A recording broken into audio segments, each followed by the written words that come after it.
ಬಹುಪದೋಕ್ತಿಗಳು ಈ ಒಂದು ಅಧ್ಯಾಯವನ್ನು ನಿನ್ನೆಯ ದಿನ ಅಂತಂದ್ರೆ ಇದ್ರ ಬಗ್ಗೆ ಅಂತ ಪೀಠಿಕೆಯಲ್ಲಿ ಹೇಳಿತ್ತು. ಆ ಪೀಠಿಕೆಯಲ್ಲಿ ಅಂತ ಹೇಳಿದ್ರೆ ನಿಮ್ಗೆಲ್ಲ ಗೊತ್ತಿದೆ ಏನಂತ ಹೇಳಿದ್ರೆ, ಸೊ ಇಲ್ಲಿ ಬಹುಪದೋಕ್ತಿಗಳಲ್ಲಿ ಏನಂತಂದ್ರೆ ಮಹತ್ತಮ ಘಾತ ಅಂತ ಹೇಳಿ ರೇಖಾತ್ಮಕ ಬಹುಪದೋಕ್ತಿ, ಮತ್ತೆ ಮೇಲಾಗಿ ಅಂತ ಹೇಳಿದ್ರೆ ವರ್ಗ ಬಹುಪದೋಕ್ತಿ, ಮತ್ತೆ ಇನ್ನೊಂದು ಅಂತಂದ್ರೆ ಘನ ಬಹುಪದೋಕ್ತಿಗಳಂತ ಈ ವಿಷಯಗಳ ಬಗ್ಗೆ ನಿಮಗೆ ಅಂತಂದ್ರೆ ತಿಳಿಸಿಕೊಟ್ಟದ್ದು ಅಲ್ವಾ. ಹಾಗಾದ್ರೆ ಇಲ್ಲಿ ಮೊದಲನೇದಾಗಿ ಅಂತಂದ್ರೆ ಮಹತ್ತಮ ಬಹುಪದೋಕ್ತಿ ಅಥವಾ ಡಿಗ್ರಿ ಅಂದ್ರೆ ಯಾರು ಹೇಳ್ತೀರಾ? ಸರಿ ಹೇಳ. P of x ಎಂಬುದು x ಎಂಬ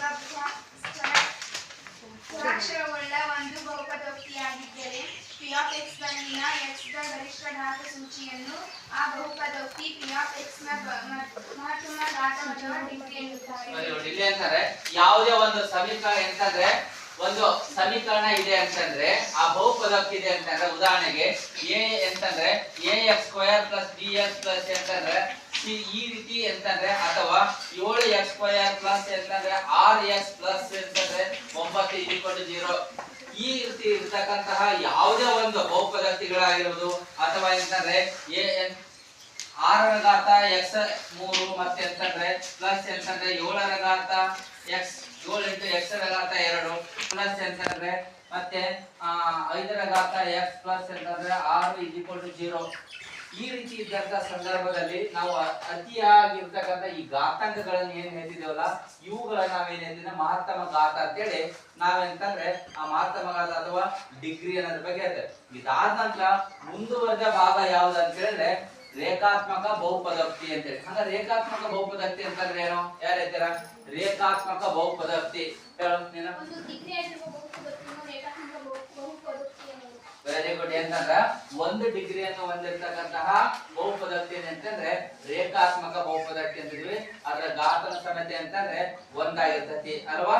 ಉದಾಹರಣೆಗೆ ಅದರ ಸಾಮಾನ್ಯ ರೂಪ ax ಪ್ಲಸ್ ಅಂತಂದ್ರೆ c 0 ಅಥವಾ ax ಪ್ಲಸ್ b ಅಂತಂದ್ರೆ 0. ಈ ರೀತಿ ಇರತಕ್ಕಂತಹ ಒಂದು ಎಂತರ ಅವ್ಯಕ್ತ ಪದದ ಘಾತ ಏನಾಗಿರ್ತತಿ ಅಂತಂದ್ರೆ ಒಂದನ್ನು ಹೊಂದಿರ್ತತಿ. ಹಾಗಾಗಿ ನಾವೇನ್ ಹೇಳ್ತಿದ್ದೇವೆ ಅಂತಂದ್ರೆ ಅದನ್ನ ಸೊ ಇಲ್ಲಿ ಅಂತಂದ್ರೆ ರೇಖಾತ್ಮಕ ಅಂತಂದ್ರೆ ಬಹುಪದೋಕ್ತಿ ಅಂತ ಹೇಳ್ತೀವಿ. ಇದಾದ ನಂತರ ಮುಂದುವರೆದ ಭಾಗದಲ್ಲಿ ಏನ್ ಹೇಳ್ತಿದ್ದೇವೆ ಅಂತಂದ್ರೆ ವರ್ಗ ಬಹುಪದೋಕ್ತಿ ಅಂತ. ಹಾಗಾದ್ರೆ ವರ್ಗ ಬಹುಪದೋಕ್ತಿ ಅಂದ್ರೆ ಏನು? ಈ ವರ್ಗ ಬಹುಪದೋಕ್ತಿ ಹೇಳಮ್ಮ. ಅಂದ್ರೆ ಘಾತ 2 ಆಗಿರ್ತಕ್ಕಂತಹ ಬಹುಪದೋಕ್ತಿಯನ್ನು ಏನ್ ಹೇಳ್ತಿದ್ದೇವೆ ಅಂತಂದ್ರೆ ವರ್ಗ ಬಹುಪದೋಕ್ತಿ ಅಂತ ಹೇಳ್ತೇವೆ. ಅದರ ಸಾಮಾನ್ಯ ರೂಪ ಅಂತಂದ್ರೆ ax² ಪ್ಲಸ್ ಅಂತಂದ್ರೆ bx ಪ್ಲಸ್ ಅಂತಂದ್ರೆ c 0. ಇಲ್ಲಿ ನೋಡಿ ಈ ಅವ್ಯಕ್ತ ಪದದ ಘಾತ 2 ಆಗಿರುತ್ತದೆ. ಈ ಅವ್ಯಕ್ತ ಪದದ ಘಾತ 2 ಮತ್ತೆ ಅವ್ಯಕ್ತ ಪದದ ಘಾತ 2ನ್ನೂ ಹೊಂದಿರ್ತತಿ. ಇಂತಹ ಬಹುಪದೋಕ್ತಿಯನ್ನು ನಾವೇನ್ ಹೇಳ್ತಿದ್ದೇವೆ ಅಂತಂದ್ರೆ ವರ್ಗ ಬಹುಪದೋಕ್ತಿ ಅಂತೇಳಿ ವರ್ಗ ಬಹುಪದೋಕ್ತಿ ಅಂತ ಹೇಳ್ತೀವಿ. ಇದಾದ ನಂತರ ಮುಂದುವರೆದ ಭಾಗ ಏನಂತ ಹೇಳಿದ್ರೆ ಘನ ಬಹುಪದೋಕ್ತಿ ಅಂತೇಳಿ. ಹಾಗಾದ್ರೆ ಘನ ಬಹುಪದೋಕ್ತಿ ಅಂದ್ರೆ ಏನು? ಘನ ಬಹುಪದೋಕ್ತಿ ಅಂತ ಯಾವಾಗ ಕಲ್ತಿದ್ದೇವೆ ನೀ ಹೇಳು. ಡಿಗ್ರಿ 3 ಆಗಿರುವ ಬಹುಪದೋಕ್ತಿಯನ್ನು ಘನ ಬಹುಪದೋಕ್ತಿ ಅನ್ನೋದು. ಚರಾಕ್ಷರದ ಘಾತ ಅಥವಾ ಅವ್ಯಕ್ತ ಪದದ ಘಾತ ಏನಂತಂದ್ರೆ 3 ಹೊಂದಿರತಕ್ಕಂತಹ ಒಂದು ಬಹುಪದೋಕ್ತಿಯನ್ನು ಅಂತ ಹೇಳ್ತಿದ್ದೇವೆ ಅಂತಂದ್ರೆ ಇಲ್ಲಿ ಘನ ಬಹುಪದೋಕ್ತಿ ಅಂತ ಹೇಳ್ತಿದ್ದೇವೆ. ಸೊ ಉದಾಹರಣೆಗೆ ಇಲ್ಲಿ ಏನಾಗ್ತಿದೆ ಅಂತಂದ್ರೆ ax ರ ಘಾತ 3 ಪ್ಲಸ್ ಅಂತಂದ್ರೆ bx² ಪ್ಲಸ್ ಅಂತಂದ್ರೆ cx ಪ್ಲಸ್ ಅಂತಂದ್ರೆ d 0. ಇವೆಲ್ಲವನ್ನು ಸಮೇತ ನಾವೇನ್ ಹೇಳ್ತಿದ್ದೇವೆ ಅಂತಂದ್ರೆ ಇಲ್ಲಿ ಅವ್ಯಕ್ತ ಪದದ ಘಾತ ಆಗಿರೋದು ಅಥವಾ ಚರಾಕ್ಷರ ಪದದ ಘಾತ ಆಗಿರೋದು ಅದು 3 ಹೊಂದಿರ್ತತಿ. ಇಂತಹ ಬಹುಪದೋಕ್ತಿಯನ್ನು ನಾವ್ ಏನ್ ಹೇಳ್ತಿದ್ದೇವೆ ಅಂತಂದ್ರೆ ಇಲ್ಲಿ ಘನ ಬಹುಪದೋಕ್ತಿ ಅಂತ ಹೇಳ್ತಿದ್ದೇವೆ. ಇದಾದ ನಂತರ ಮುಂದಿನ ಹಂತದಲ್ಲಿ ಈ ಮುಂದುವರೆದ ಭಾಗ ಏನ್ ಹೇಳ್ತಿದ್ದೇವೆ ಅಂತಂದ್ರೆ ಬಹುಪದೋಕ್ತಿಯ ಶೂನ್ಯತೆಯು ಮತ್ತು ಹಾಗೂ ಅಂತಂದ್ರೆ ಸಹಗುಣಕಗಳ ನಡುವಿನ ಸಂಬಂಧ ಅಂತ ಹೇಳ್ತಿದ್ವಿ. ಈ ಬಹುಪದೋಕ್ತಿಗಳ ಶೂನ್ಯತೆ ಮತ್ತು ಸಹಗುಣಕಗಳ ನಡುವಿನ ಸಂಬಂಧ ಏನ್ ಅಂತಂದ್ರೆ ಬಹುಪದೋಕ್ತಿಯ ಶೂನ್ಯತೆ ಹಾಗೂ ಸಹಗುಣಕಗಳ ನಡುವಿನ ಸಂಬಂಧ ಅಂತಂದ್ರೆ ಯಾವುದೇ ಒಂದು ಸಮೀಕರಣ ಇದೆ. ಉದಾಹರಣೆಗೆ ಅಂತಂದ್ರೆ ಸೊ x² ಪ್ಲಸ್ ಅಂತಂದ್ರೆ x² ಪ್ಲಸ್ 7x ಪ್ಲಸ್ ಅಂತಂದ್ರೆ 12 ಅಂತ ಇದೊಂದು ಸಮೀಕರಣ ಅಲ್ವಾ. x² ಪ್ಲಸ್ 7x ಪ್ಲಸ್ ಅಂತಂದ್ರೆ 12 ಇದು ಒಂದು ಸಮೀಕರಣ ಅಂತ ಇದೆ. ಅಂದ್ರೆ ಯಾವ ಸಮೀಕರಣ? ಸೊ ax² ಪ್ಲಸ್ ಅಂತಂದ್ರೆ ಪ್ಲಸ್ bx ಪ್ಲಸ್ c 0 ಅಂತ ಒಂದು ಸಮೀಕರಣ ಅಂದ್ರೆ ಇದು ವರ್ಗ ಸಮೀಕರಣ. ಈ ವರ್ಗ ಸಮೀಕರಣದಲ್ಲಿ ಬಹುಪದೋಕ್ತಿಯ ಶೂನ್ಯತೆ ಮತ್ತು ಅದು ಸಹಗುಣಕಗಳ ನಡುವಿನ ಸಂಬಂಧ ಅಂತ ಇದೆ. ಅಂದ್ರೆ ಸಹಗುಣಕಗಳು ಅಂದ್ರೆ ಏನು? ನೀವು 9ನೇ ತರಗತಿ ಎಲ್ಲ ಕಲ್ತಿದ್ದೀರಾ. ಹಾಗಾದ್ರೆ ಏನು ಸಹಗುಣಕಗಳು ಅಂತಂದ್ರೆ ಯಾವುದೇ ಒಂದು ಚರಾಕ್ಷರದ ಮುಂದಿರ್ತಕ್ಕಂಥ ಒಂದು ಸಂಖ್ಯೆ ಅಥವಾ ಅಂಕಿ ಯಾವ್ದಾರ ಇರ್ಬೋದು, ಅದು ಏನು ಇಲ್ಲ ಅಂದ್ರೂ ಒಂದಾಗಿರ್ತೈತಿ ಅಂತ, ಹೌದಲ್ವಾ? ಈ ಉದಾಹರಣೆಗೆ ಅಂತಂದ್ರೆ ಹಾಗಾದ್ರೆ ಇದ್ರಲ್ಲಿ ಹಾಗಾದ್ರೆ ಎಂತ ಸಹಗುಣಕ ಏನಾಗಿದೆ? ಇಲ್ಲಿ ಒಂದಾಗಿದೆ. ಏನಾಗಿದೆ? ಅಲ್ಲಿ ಒಂದಾಗಿದೆ ಅಲ್ವಾ? ಅದೇ ರೀತಿ ಬೀದ ಸಹಗುಣಕ ಏನಾಗಿದೆ? ಏಳಾಗಿದೆ. ಹಾಗಾದ್ರೆ ಸೀದ ಸಹಗುಣಕ ಎಷ್ಟಾಗಿದೆ? ಹನ್ನೆರಡಾಗಿದೆ. ಇವುಗಳಿಗೆ ಏನ್ ಹೇಳ್ತಿದ್ದೇವೆ ಅಂತಂದ್ರ ಸಹಗುಣಕಗಳು ಅಂತ ಹೇಳ್ತಿದೆ. ಇವುಗಳಿಗೆ ಏನ್ ಹೇಳ್ತಿದ್ದೇವೆ ಅಂತಂದ್ರ ಸಹಗುಣಕಗಳು. ಈ ಯಾವುದೇ ಒಂದು ಅಂತಂದ್ರೆ ಒಂದು ಸಮೀಕರಣಗಳ ಕೊಟ್ಟಾಗ ಅವುಗಳ ಅಂತಂದ್ರ ಸಹಗುಣಕಗಳು. ಅಂದ್ರೆ ಮತ್ತೇನ್ ಹೇಳಿದ್ರೆ ಬಹುಪದೋಕ್ತಿಯ ಶೂನ್ಯತೆಗಳು ಅಂತ ಹೇಳಿದ್ದಾರೆ. ಈ ಬಹುಪದೋಕ್ತಿಯ ಶೂನ್ಯತೆ ಆದಂತ ಸಂದರ್ಭದಲ್ಲಿ ಫಸ್ಟ್ ಆ ಸಮೀಕರಣ ಏನ್ ಮಾಡಬೇಕು ನಾವು ಅಂತಾರೆ ಅಪವರ್ತಿಸಬೇಕು. ಉದಾಹರಣೆಗೆ x² + 7x + 12 ಅಂತ ಒಂದು ಸಮೀಕರಣ ಇದೆ. ಈ x² + ಎಂತಂದ್ರೆ 7x + 12 ಅಂತ ಈ ಒಂದು ಸಮೀಕರಣವನ್ನ ಅಪವರ್ತಿಸಿದಾಗ ಅಲ್ಲಿ ನಮಗೆ ಎರಡು ಶೂನ್ಯತೆಗಳು ಬರ್ತದೆ. ಆ ಎರಡು ಶೂನ್ಯತೆಗಳನ್ನ ಕಂಡಿಡ್ಬೇಕಂತ ಸಂದರ್ಭದಲ್ಲಿ ನಾವು ಇದೇನ್ ಮಾಡ್ತಿದ್ದೇವೆ ಅಂತಂದ್ರೆ ಶೂನ್ಯತೆಗಳ ಮೊತ್ತ ಮತ್ತು ಶೂನ್ಯತೆಗಳ ಗುಣಲಬ್ಧ ಅಂತ ಹೇಳ್ತೇವೆ. ಅಂದ್ರೆ ಶೂನ್ಯತೆಗಳ ಮೊತ್ತ ಕಂಡಿಡ್ಬೇಕಂತ ಸಂದರ್ಭದಲ್ಲಿ ಇಲ್ಲೇ ಮಾಡ್ತಾರೆ ಆಲ್ಫಾ ಪ್ಲಸ್ ಬೀಟಾ ಅಂತಂದ್ರೆ -b/a ಅಂತ ಒಂದು ಸೂತ್ರ ಇದೆ. ಆಲ್ಫಾ ಪ್ಲಸ್ ಬೀಟಾ ಅಂತಂದ್ರೆ -b/a ಅಂತ. ಅಂದ್ರೆ ಇನ್ನೊಂದು ಏನಂತಂದ್ರೆ ಈ ಶೂನ್ಯತೆಗಳ ಗುಣಲಬ್ಧ ಕಂಡಿಡ್ಬೇಕಂತ ಸಂದರ್ಭದಲ್ಲಿ ಸೊ ಆಲ್ಫಾ ಇಂಟು ಬೀಟಾ ಅಂತಂದ್ರೆ c/a ಅಂತೆ. ಆಲ್ಫಾ ಇಂಟು ಬೀಟಾ ಅಂತಂದ್ರೆ c/a. ಈ ಎರಡು ಏನಂತ ಹೇಳಿದ್ರೆ ಈ ಎರಡು ಎಂತಂದ್ರೆ ಬಹುಪದಕ್ಕೆ ಶೂನ್ಯತೆಗಳನ್ನು ಕಂಡುಹಿಡಿದ ನಂತರ ಅಲ್ಲಿ ಅಂತಂದ್ರೆ ಅವುಗಳ ಸಹಗುಣಕಗಳನ್ನು ಹೋಲಿಕೆ ಮಾಡಿದಾಗ ನಮ್ಗೆ ಏನಾಗುತ್ತೆ ಅಂದ್ರೆ ನಡುವಿನ ಸಂಬಂಧ ಗೊತ್ತಾಗುತ್ತೆ. ಹಾಗಾದ್ರೆ ಹೇಗೆ ಅನ್ನೋದ್ರಲ್ಲಿ ಒಂದು ಸಮೀಕರಣವನ್ನ ತೆಗೆದುಕೊಳ್ಳೋಣ. ಏನಾಗ ಸಮೀಕರಣ ಯಾವುದು ಅಂತಂದ್ರೆ ಸೊ x ಎಂತಂದ್ರೆ x² + 7x + 12 ಅಂತ ಎಂತಂದ್ರೆ x² + 7x + 12 ಇದು ಒಂದು ಸಮೀಕರಣ ಅಲ್ವಾ? ಈ ಸಮೀಕರಣವನ್ನ ಅಪವರ್ತಿಸಿದಾಗ ನೋಡಿ, ಈ ಸಮೀಕರಣವನ್ನ ಅಪವರ್ತಿಸಿದಾಗ ನಮಗೆ ಎರಡು ಶೂನ್ಯತೆಗಳು ಬರ್ತವೆ. ಏನು? ಸೊ ಈಗ ನೋಡಿ x² ಐತಿ ಮೊದಲನೇ ಪದ, ಎರಡನೇ ಪದ 7x ಐತಿ ಮಧ್ಯದ ಪದ, ಕೊನೆಯ ಪದ ಎಷ್ಟಿದೆ ಅಂತ 12 ಐತಿ. ಕೊನೆಯ ಪದ ಎಷ್ಟೈತಿ? 12 ಐತಿ. ಈ ಮೊದಲನೇ ಪದ ಮತ್ತು ಕೊನೆಯ ಪದವನ್ನು ಗುಣಾಕಾರ ಮಾಡಿದಾಗ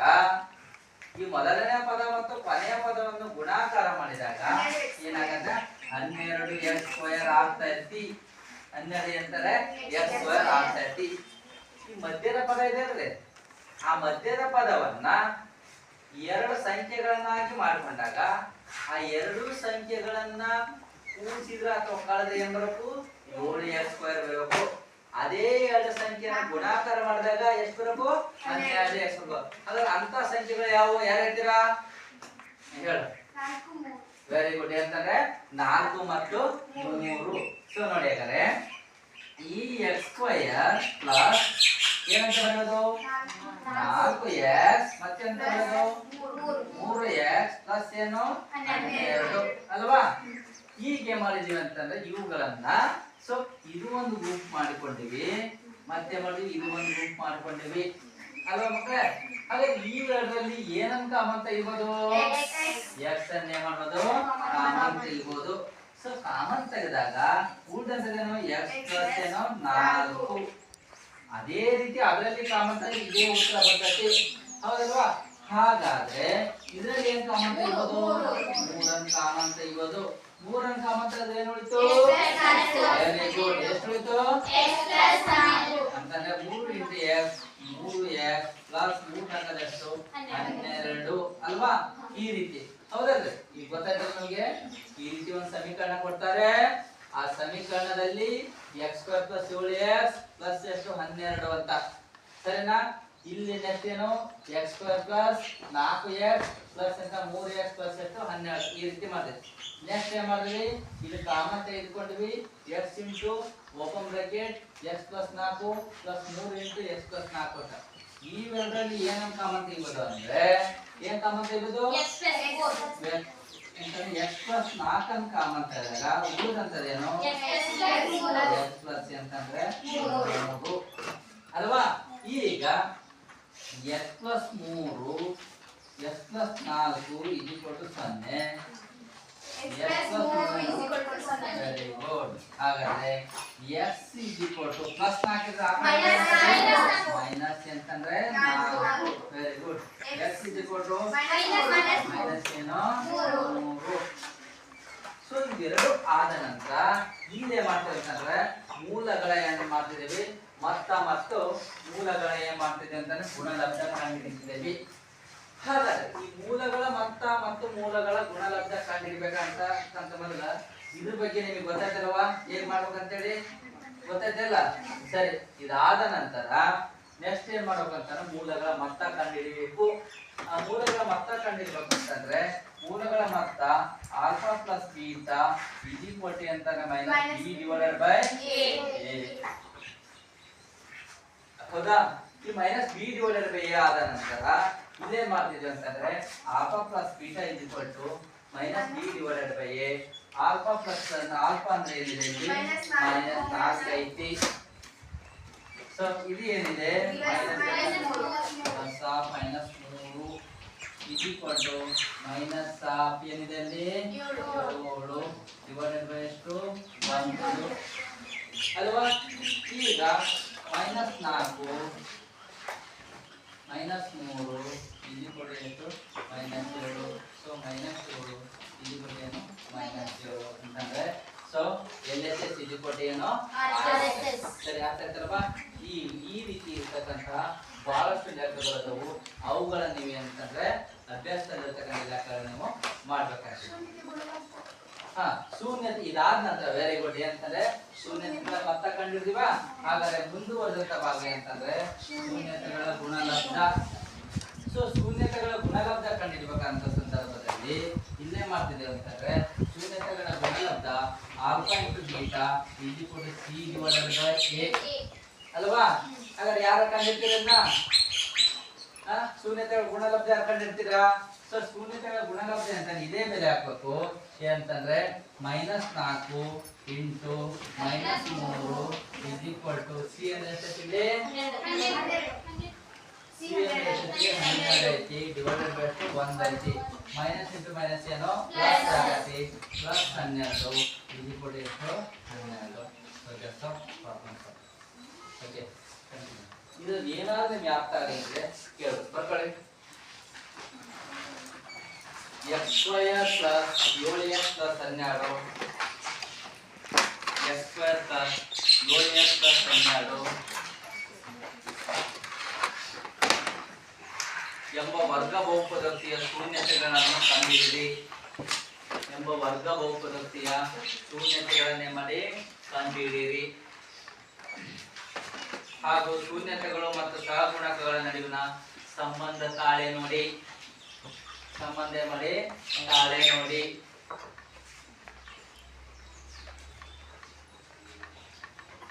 ಮಕ್ಕಳು ಬೇಗ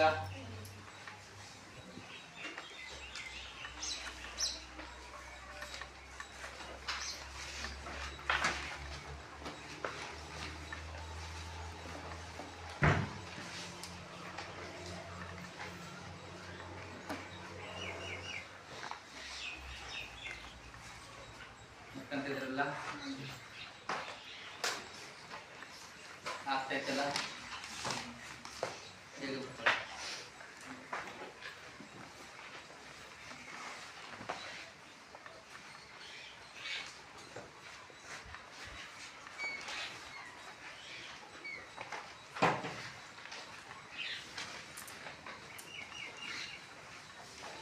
ನೀವು ಒಂದು ಲೆಕ್ಕ ಮಾಡ್ತೀರಾ ಹಾಗಾದ್ರೆ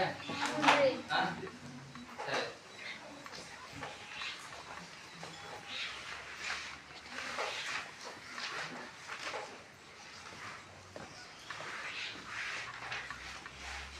ನೀವೇ ಒಂದು ಲೆಕ್ಕ ಹಾಕಿ ಮಾಡ್ಕೊಂತೀರಾ ಏನಾದ್ರು ಮಾಡ್ತೀರಾ ನೀವೇ ಮಾಡ್ಬೇಕು. ಬೋರ್ಡ್ ಮೇಲೆ ನೋಡೋಣ ನೀವೇ ಒಂದು ಹಾಕಿ ಏನು ಮಾಡಿ ಯಾರಾದರೂ ಮಾಡ್ತೀರಾ ಬಾ ಮಾಡ್ಬೇಕು.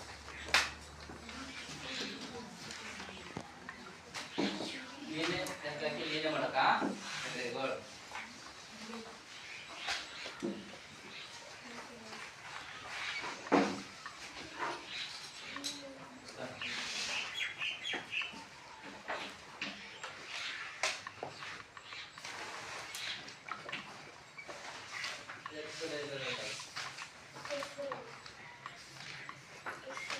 ಮಧ್ಯದ ಪದ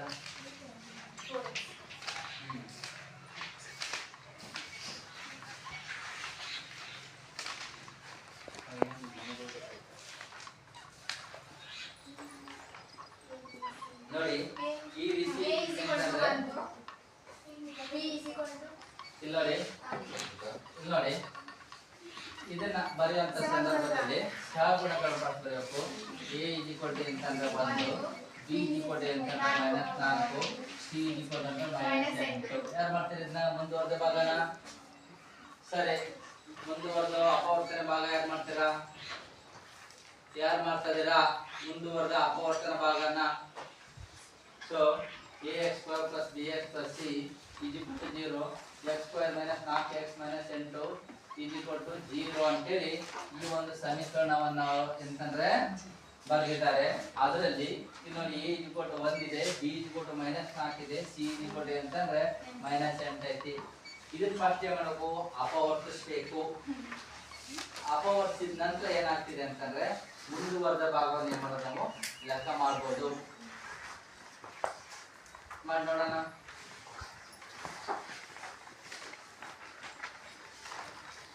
ಸರಿ, ಈ ಲೆಕ್ಕ ಮಾಡ್ತಾರೆ. ನೆಕ್ಸ್ಟ್ ಮುಂದುವರೆದಂತ ಭಾಗ ಅಭ್ಯಾಸದಲ್ಲಿರ್ತಕ್ಕಂತಹ ಅದನ್ನ ಮಾಡಿದ್ನ ನಿಮಗೆ ಸುಳಿವನ್ನು ಕೊಟ್ಟಿದೆ, ಅದನ್ನ ಲೆಕ್ಕ ಮಾಡಿ. ನೆಕ್ಸ್ಟ್ ಮುಂದುವರೆದಂತ ಭಾಗ ಅಭ್ಯಾಸದಲ್ಲಿರ್ತಕ್ಕಂಥದ್ದು ಮಕ್ಕಳೇ ಈ ರೀತಿ ಕೊಟ್ಟ ಹೇಗ್ ಮಾಡಬೇಕು? 3x² - 3x² - x -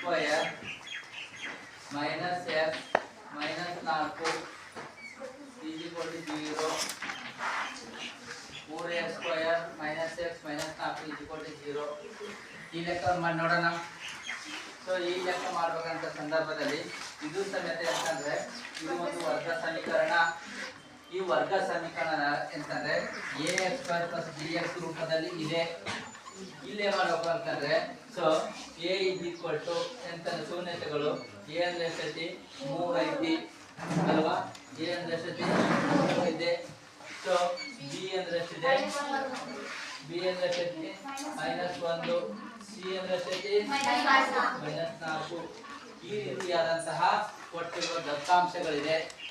ಆ ದತ್ತಾಂಶಗಳ ಆದ ನಂತರ ಮುಂದುವರೆದ ಭಾಗ ಅಂತ ಹೇಳಿದ್ರೆ ಈ ಲೆಕ್ಕವನ್ನು ಏನ್ ಮಾಡಬೇಕಂತ ಫಸ್ಟ್ ಈ ಸಮೀಕರಣವನ್ನ ಅಪವರ್ತಿಸಬೇಕು.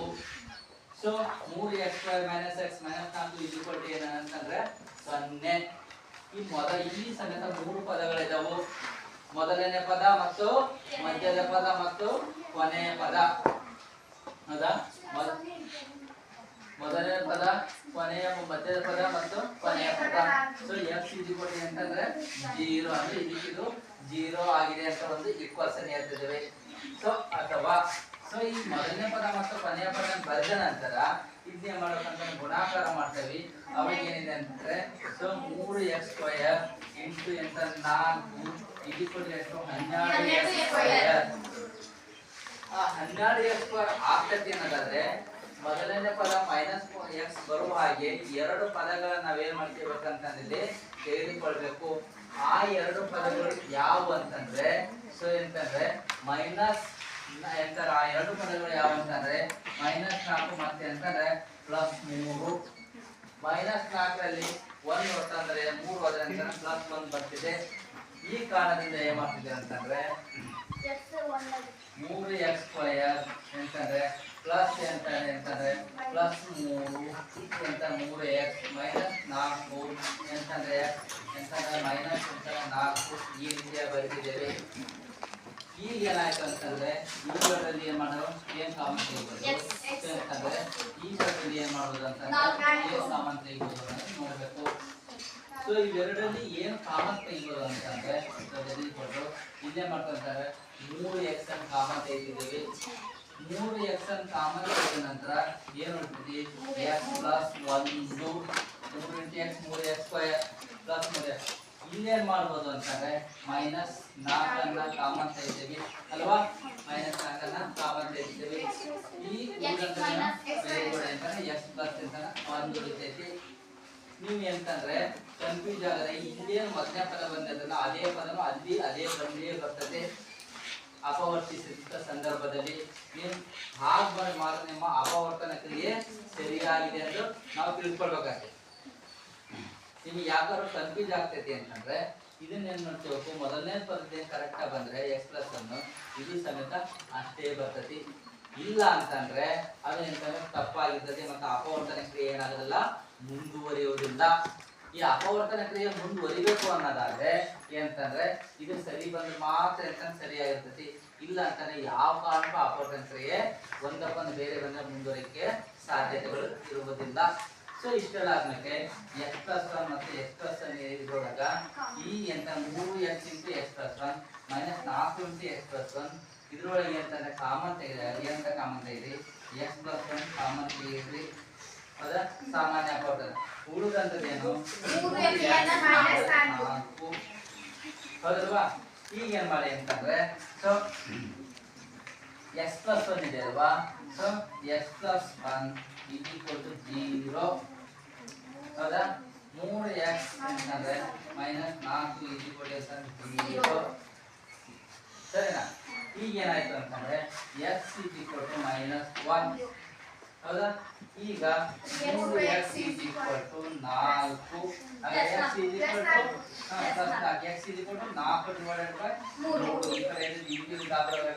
ಡಿವೈಡ್ ಆಗ್ತೈತಿ. ಸೊ ಇಷ್ಟೆಲ್ಲ ಆದ ನಂತರ ಮುಂದುವರೆದ ಭಾಗ ಏನಂತಂದ್ರೆ ಇಲ್ಲಿ ಏನ್ ಮಾಡ್ತೀವಿ ಅಂತ ನಾವು ಎರಡು ಶೂನ್ಯತೆಗಳನ್ನ ಕಂಡು ಹಿಡಿದೀವಿ. ಈ ಎರಡು ಶೂನ್ಯತೆಗಳನ್ನು ಕಂಡು ಹಿಡಿದ ನಂತರ ಮುಂದೆ ನಮಗೂ ಮೂಲಗಳ ಮೊತ್ತ, ಶೂನ್ಯತೆಗಳ ಮೊತ್ತ ಮತ್ತು ಶೂನ್ಯತೆಗಳ ಗುಣಗಳನ್ನು ಕಂಡು ಹಿಡಿಯಬೇಕು. ಹಾಗಾದ್ರೆ ಶೂನ್ಯತೆಗಳ ಮೊತ್ತ ಕಂಡುಹಿಡಿಯುವ ಸೂತ್ರ ಏನು?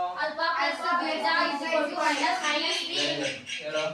Alpha plus beta is equal to minus b divided by a. Minus b divided by a. ಈಗ ಏನು ಮಾಡೋದು, ಈ ಬೆಲೆಗಳನ್ನ ಹಾಕಬೇಕಾಗ್ತದೆ. ಆಲ್ಫಾ ಅಂದ್ರೆ ಏನಿದೆ, ಮೈನಸ್ 1 ಪ್ಲಸ್ 4 ಡಿವೈಡೆಡ್ ಬೈ 3 ಸರಿನಾ. ಸೊ ಬಿ ಅಂದ್ರೆ ಏನೈತಿ ಇಲ್ಲಿ, minus 1 ಬಿ ಅಂದ್ರೆ ಏನು, minus 1 ಡಿವೈಡೆಡ್ ಬೈ 3 ಅಲ್ವಾ. ಇಲ್ಲಿ ಏನಿಲ್ಲ ಅಂದ್ರೆ ಏನಿದೆ, 1 ಇದೆ ಅಂತ ಹೌದಲ್ವಾ. ಏನಿಲ್ಲ ಅಂತಂದ್ರೆ 1 ಇದೆ ಅಂತ. ಹಾಗಾಗಿ 1 ಮತ್ತು 3 ಲಾಸ ಎಷ್ಟು 3, 1 ಮತ್ತು 3 ಲಾಸ ಎಷ್ಟು 3. ಈ ಓರೆ ಗುಣಾಕಾರ ಮಾಡಿದಾಗ ಮೈನಸ್ 3 ಪ್ಲಸ್ 1 4 ಮೈನಸ್ 4 ಪ್ಲಸ್ 4.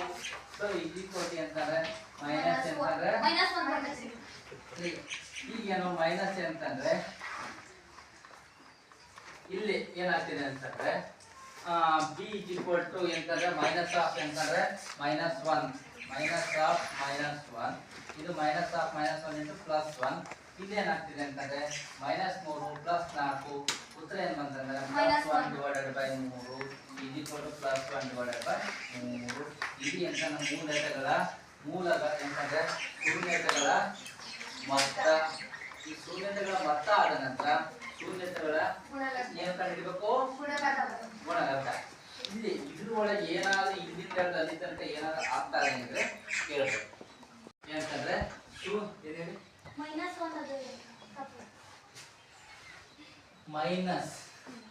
ಇಲ್ಲಿ ಮೈನಸ್ ಇದೆ, ಮೈನಸ್ ಇಂಟು ಮೈನಸ್ ಏನಾಗ್ತದೆ ಪ್ಲಸ್ ಆಗ್ತದೆ ಸರಿನಾ.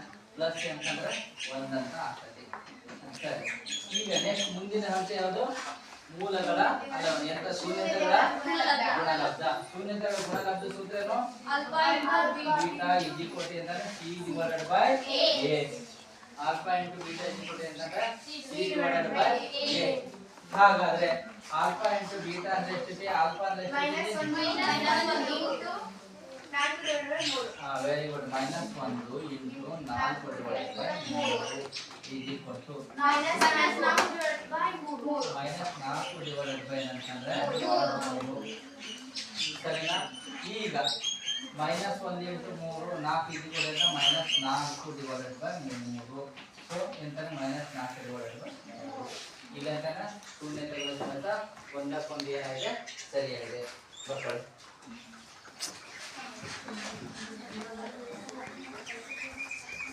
ಅರ್ಥ ಆಯ್ತಾ?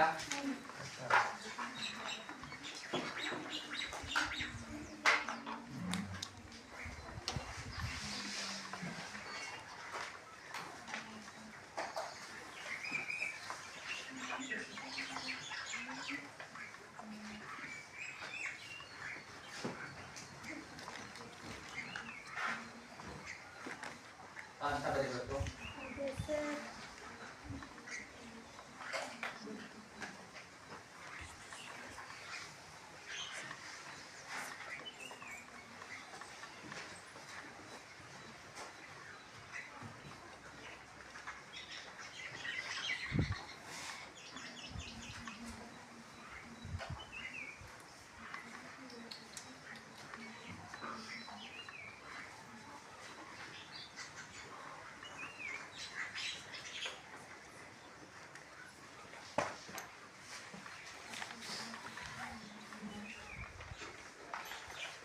ಇವೆಲ್ಲ ಅಂತಂದ್ರೆ ಕ್ರಿಯೇಟ್ ಅಂತಂದ್ರೆ ಬರ್ಕೊಂತ ಇರಬೇಕು.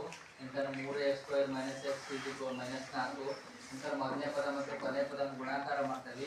ಗುಣಾಕಾರ ಮಾಡಿದ ನಂತರ ಅಂತಂದ್ರೆ 3x² ಮತ್ತೆ ಅಂತಂದ್ರೆ 4 ಅಂತಂದ್ರೆ ಇವುಗಳ ಅಂತಂದ್ರೆ 2 ಅಂತಂದ್ರೆ ಸಂಖ್ಯೆಗಳನ್ನು ತೆಗೆದುಕೊಳ್ತಿದ್ದೀವಿ. ಅಂತಂದ್ರೆ +3x ಮತ್ತು -4x ಅಂತ ಇವೆರಡರಲ್ಲಿ ಏನ್ ಮಾಡ್ತಿದ್ವಿ ಅಂತಂದ್ರೆ ಸೊ ಏನ್ ಮಾಡ್ತಿದ್ವಿ, ಈ ಇದೊಂದು ಗುಂಪು ಮಾಡ್ಕೊಂತೀವಿ, ಇದೊಂದು ಗುಂಪು ಮಾಡ್ಕೊಂತೀವಿ. ಇದರಲ್ಲಿ ಏನ್ ಮಾಡ್ತೇವೆ ಅಂತಂದ್ರೆ 3x ಅಂತ ಕಾಮನ್ ತೆಗಿತೀವಿ. ಇದರಲ್ಲಿ ಏನ್ ಮಾಡ್ತೇವೆ ಅಂತಂದ್ರೆ -4 ಏನ್ ಮಾಡ್ತೀವಿ ಕಾಮನ್ ತೆಗಿತೀವಿ. ಇಷ್ಟೆಲ್ಲ ಆದ ನಂತರ ಸೊ ಏನ್ ಮಾಡ್ತೀವಿ, ಇವೆರಡು ಅಪವರ್ತ ಆದ ನಂತರ ಮತ್ತೆ ಇವೆರಡೊಳಗೆ ಏನ್ ಮಾಡ್ತೀವಿ ಒಂದು ಅಂತಾನೆ x+1 ಅನ್ನ ಕಾಮನ್ ತೆಗಿತೀವಿ. ಈ x+1 ಕಾಮನ್ ತೆಗೆದಾಗ ಉಳಿದಂಥದ್ದು ಏನು ಉಳಿತೈತಿ ಅಂದ್ರೆ 3x ಮೈನಸ್ ಅಂತಂದ್ರೆ 4 ಉಳಿತೈತಿ. ಈ 3x - 4 ಉಳಿದ ನಂತರ ನೆಕ್ಸ್ಟ್ ಏನಾಗ್ತೈತಿ ಅಂದ್ರೆ x+1 0. ಇನ್ನೊಂದು ಏನಾಗ್ತದೆ ಅಂದ್ರೆ 3x - 4 0 ಆಗಿರ್ತೈತಿ.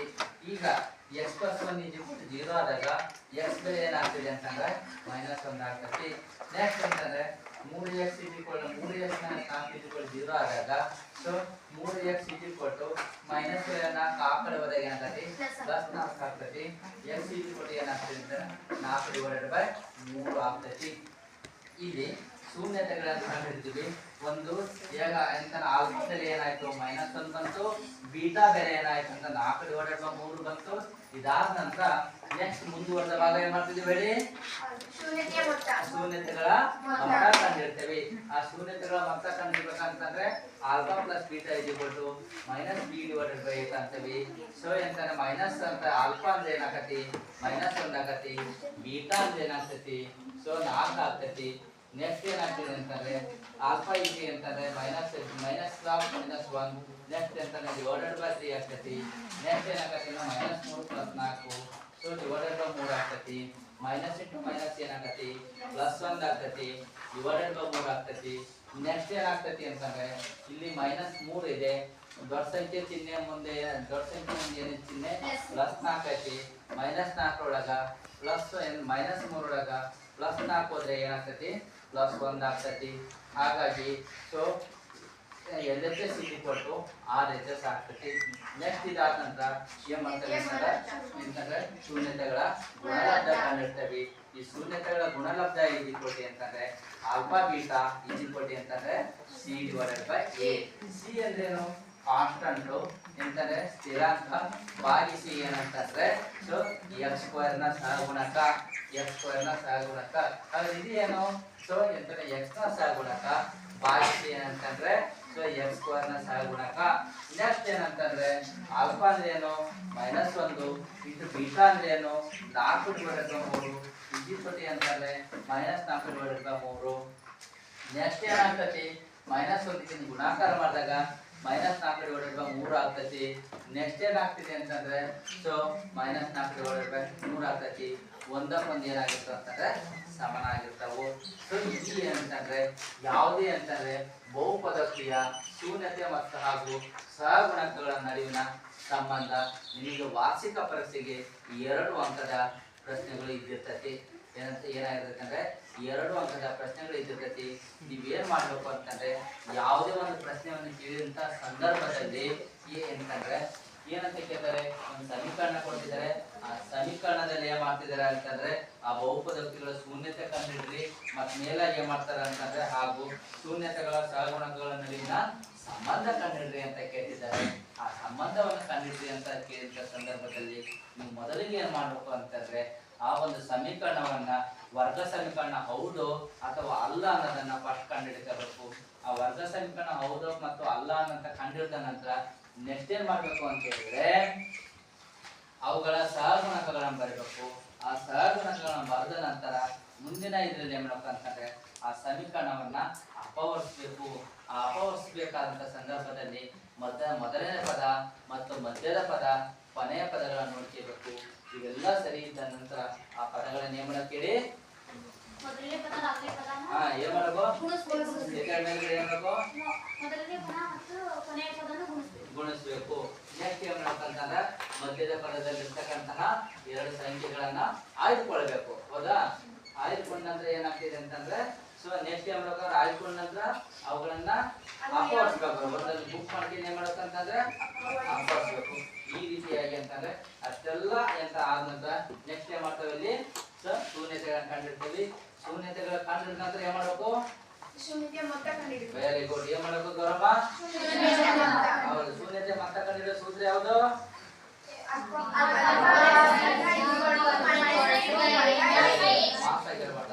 ನೆಕ್ಸ್ಟ್ ಅಂತಂದ್ರೆ ಶೂನ್ಯತೆಗಳ ಗುಣಲಬ್ಧ ಕಂಡುಹಿಡಬೇಕಾದಂತ ಸೂತ್ರ ಯಾವುದು?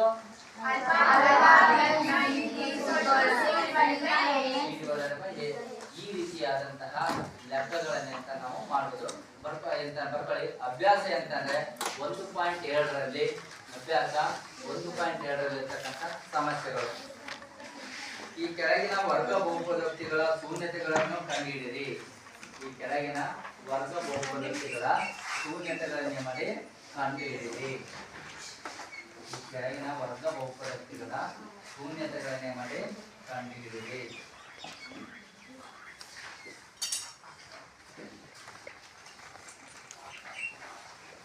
ಈ ಕೆಳಗಿನ ವರ್ಗ ಬಹುಪದೋಕ್ತಿಗಳ ಶೂನ್ಯತೆಗಳನ್ನೇ ಮಾಡಿ ಕಂಡುಹಿಡಿಯಿರಿ. ಮುಂದುವರೆದ ಹಾಗೂ ಶೂನ್ಯತೆಗಳು ಹಾಗೂ ಸಹಗುಣಕಗಳ ನಡುವಿನ ಸಂಬಂಧವನ್ನು ತಾಳೆ ನೋಡಿ. ಸಂಬಂಧವನ್ನೇ ಮಾಡಿ ತಾಳೆ ನೋಡಿ. ಒಂದನೇ ಸಮಸ್ಯೆ ಬರ್ಕೊಳ್ಳಿ. x² - 2x -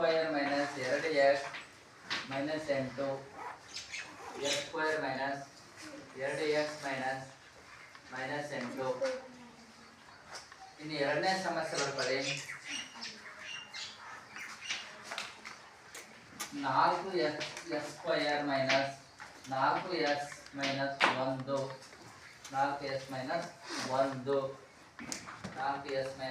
- 1 ನೆಕ್ಸ್ಟ್ ಮೂರನೇ ಸಮಸ್ಯೆ ಬರ್ಕೊಳ್ಳಿ.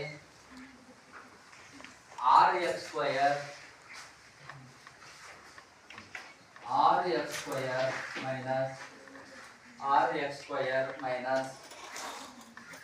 3 -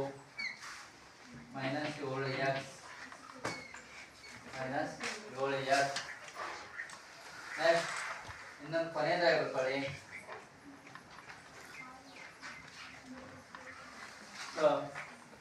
ನಾಲ್ಕನೇದು a² - 8a + 15 ಇಷ್ಟು 4 ಲೆಕ್ಕಗಳನ್ನ ಅಂತಂದ್ರೆ ನೀವೇನ್ ಮಾಡ್ಬೇಕಂತ ವರ್ಕ್ ಮಾಡಬೇಕು. ವಾರ್ಷಿಕ ಪರೀಕ್ಷೆಯಲ್ಲಿ ಕನಿಷ್ಠ ಅಂತಂದ್ರೆ ಏನಂತಂದ್ರೆ 2 ಅಂಕಕ್ಕೆ ಈ ಪ್ರಶ್ನೆಗಳು ಬಂದೇ ಇರ್ತದೆ. ಯಾರಾದ್ರೂ ಇದನ್ನು ಮಾಡ್ತೀರಾ ಬೋರ್ಡ್ ಮೇಲೆ? ಅಥವಾ ಇದ್ರಲ್ಲಿ ಯಾವ್ದಾದ್ರು ನಿಮಗೆ ತಪ್ಪು ಅನ್ಸಿದ್ರೆ ನಾನು ಮಾಡ್ತಿದ್ದೇನೆ. ಸೊ 1 2 3 ಎಂತಂದ್ರೆ ಇದು ನೋಡಿ ಮಾಡೋಣ. ಎಂತ 6x² - ಎಂತ 3 - ಎಂತಂದ್ರೆ 7x ಬರ್ಕೊಳ್ಳಿ. 6x² - ಎಂತಂದ್ರೆ 7x ಮೈನಸ್ 3 ಈ ರೀತಿಯಾಗಿ ಏನ್ ಮಾಡ್ಬೇಕಂತಾರೆ ಅದನ್ನ ಒಂದಾಗಿ ಬರ್ಕೋಬೇಕು. 6x² minus 3 minus 7x ax² plus bx plus c ಈ ರೂಪದಲ್ಲಿ ಬರಿಬೇಕು ಅದನ್ನ. ಹೌದಾ?